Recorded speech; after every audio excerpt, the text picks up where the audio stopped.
Think of your property investing as a business.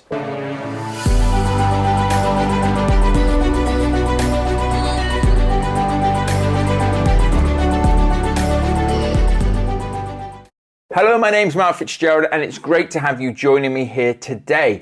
So you're getting started in property, or maybe you've already got started. At the end of the day, you want to be treating your property investing as a business. Why? You may be asking. Well, there are so many benefits from running your property investing as a business. Now, if you're looking at getting started with the rent-to-rent strategy, you want to be setting yourself up as a business. There are tax benefits. There are a lot of benefits from having a limited company. I'm not going to go into the ins and outs of all of those here, but it's stuff that obviously I help my clients and my students with as well as they build their property businesses. But if you set yourself up for success, as I like to say, and you do set yourself up as a business, then you can run and manage it all more efficiently. You can potentially sell it in the future. So I run and I manage and I own rent-to-rent businesses with the HMO strategy and the serviced accommodation strategy as well. Both of those are great strategies when doing this for cash flowing business. They're not the only strategies that you can use as well, but they are a great way to get you started. By offering the owner of a property a guaranteed rent, it can really put you in favor and it can help you to start to build your own business in property using other people's properties. Equally to that, as I say, it's not all about rent to rent.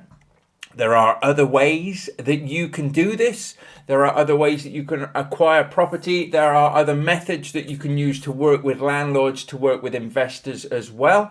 It's not just rent to rent. Rent to rent is the buzzword. Rent to rent is what you hear all of the time because it's easy to put out there. And there are a few people out there who have obviously got a few rent to rents and that's all they know. They haven't been living and breathing it.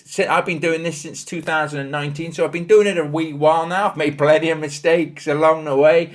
And that is why I like to help people now that want to get set up, want to have, the answers, if you like. Do I have all the answers? I've got quite a few answers, but also the community that we put together has a lot of answers as well. Why? Because people are living and breathing it and doing this sort of thing. So when it comes to getting started in property, maybe using the rent-to-rent strategy, that's predominantly what we talk about more on this channel because those are my businesses. When I got into property, I wanted to set up a business. I wanted to have a brand. I wanted to have a business, and I wasn't looking at being the biggest property manager in my area by any means, shape or form. I just wanted to be the best at what I did. And that's what we've set out to do. And we've tweaked things, we've pivoted, we've changed things, we've given properties back. We haven't always kept all of the property deals that we've done. But if we've ever given a property back, we've given it back in a better condition than we received it. We've also renegotiated with landlords and we've also renewed with landlords as well. And of course, taking on more properties. It's a business, okay? Remove the emotion. It's not thinking I'm going to get this one property. I'm going to have this one property for 5 years, no matter how I'm going to run it or manage it. And I'm trapped into that. And if I can't fill it, if I can't do this, if I can't do that, I'm going to struggle.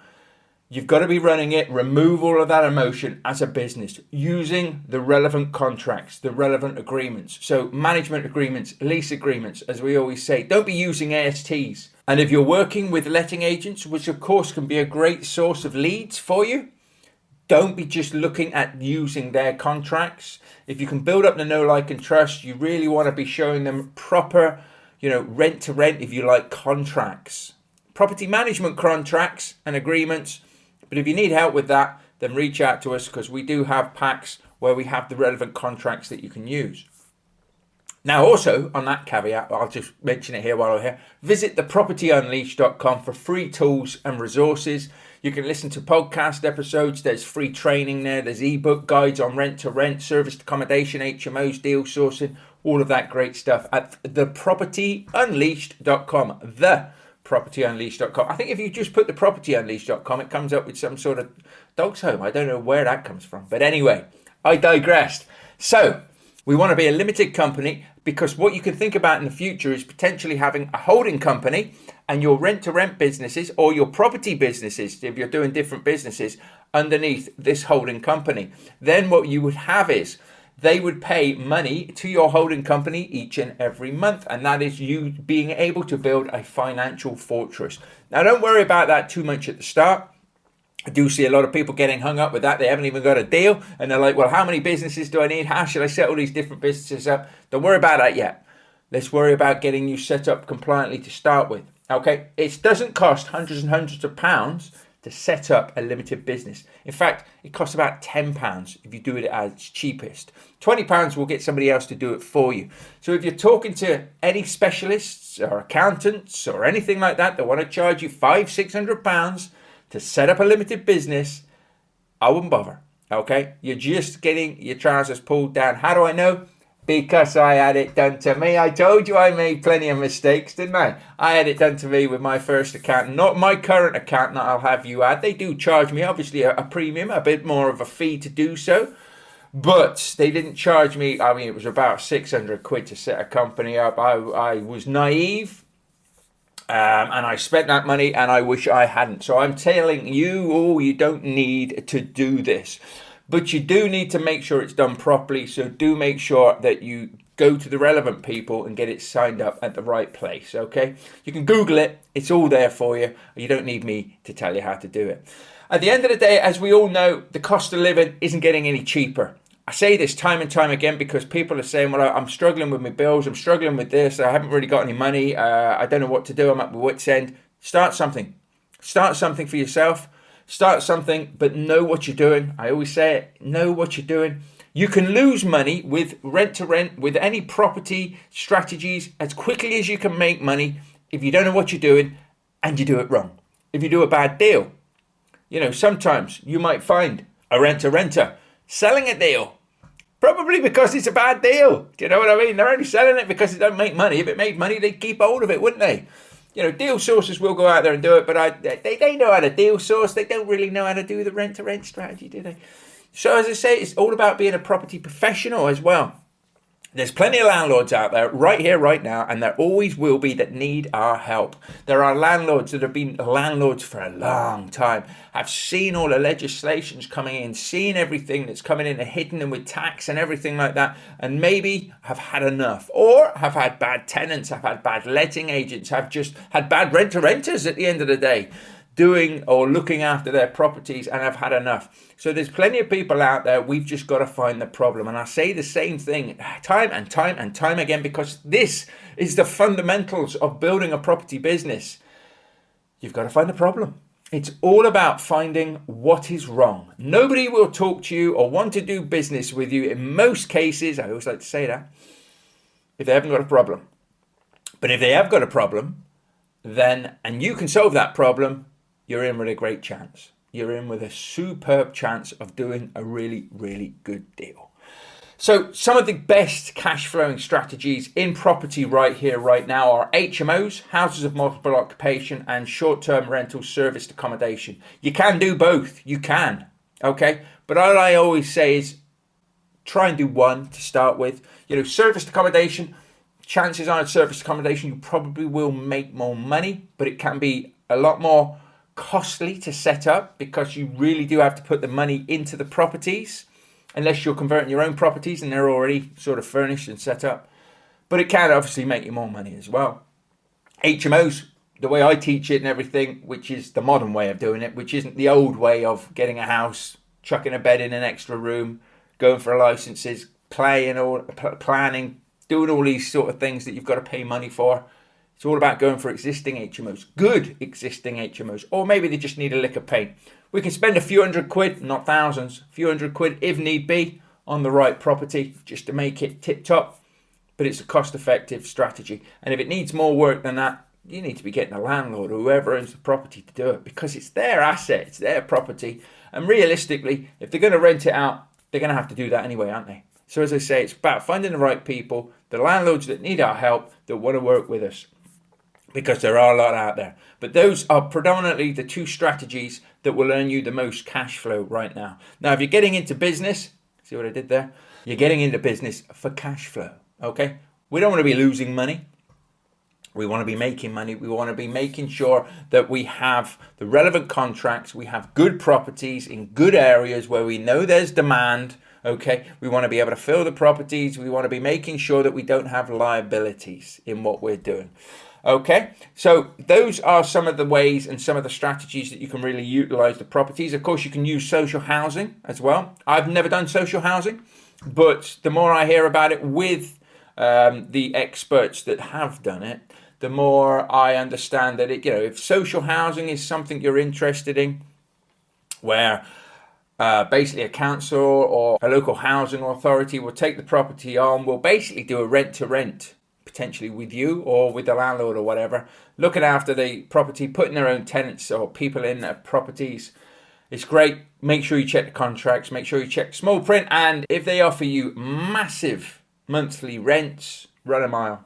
Run a mile. It's unsustainable, and most of the time when it is too good to be true, it is too good to be true. And I've seen people come unstuck with that. I've seen companies collapse, and then the landlords are like, well, company's collapsed, I'll go and get my property back. There's still people living in there. They can't evict the people.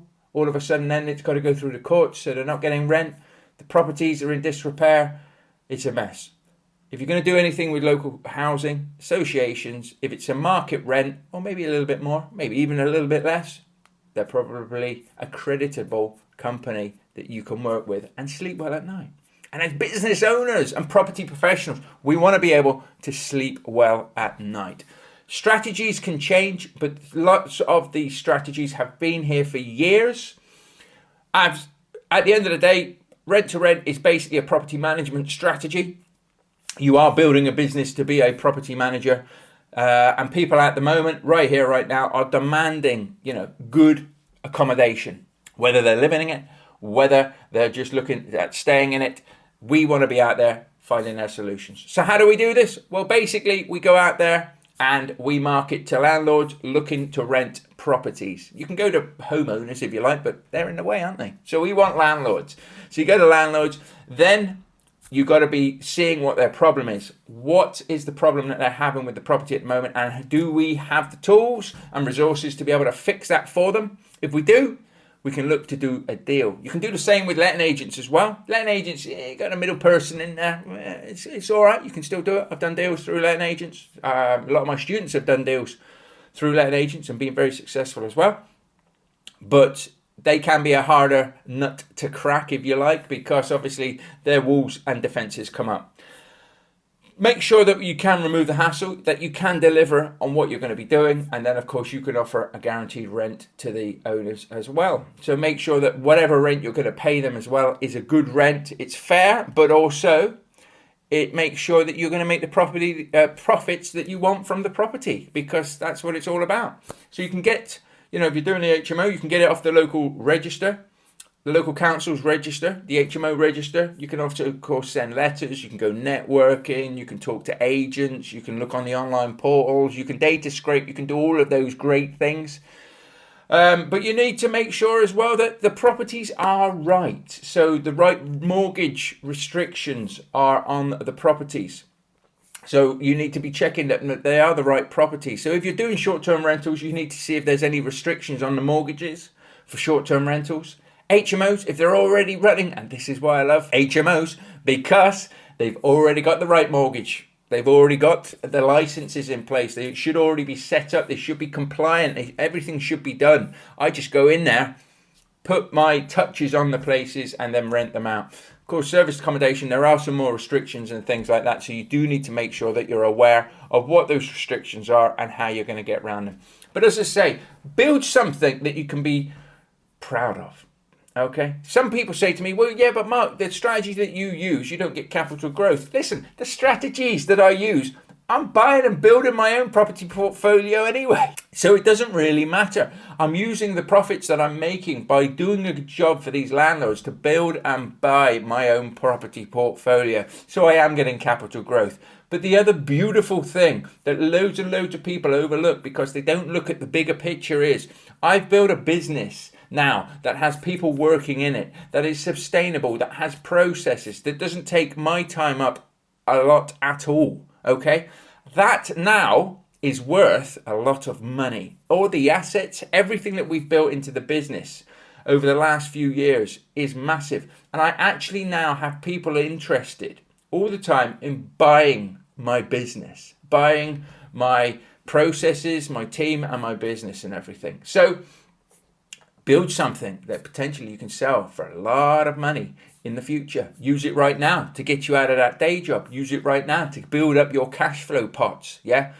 Make sure that you're moving in the right direction. Make sure you know what you're doing so you don't lose money.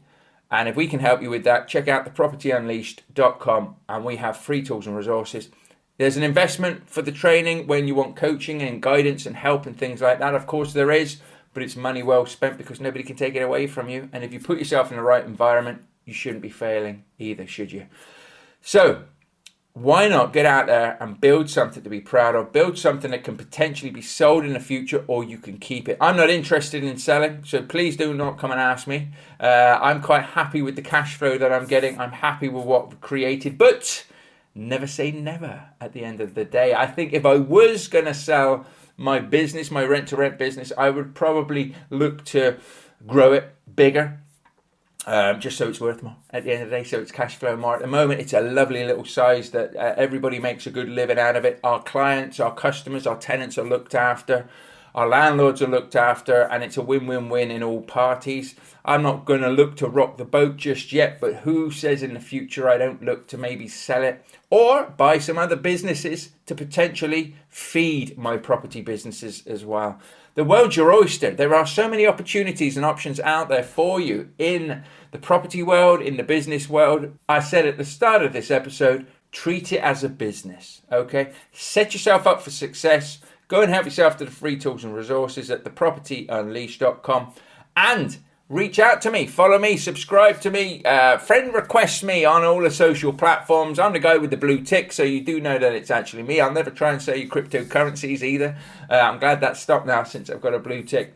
But I am here. I love to help and support people where I can, but make sure that you help and support yourself as well. You get out there, you do things properly, and you build a business you can be proud of. Come and join me in the next episode now, or I'll see you very soon.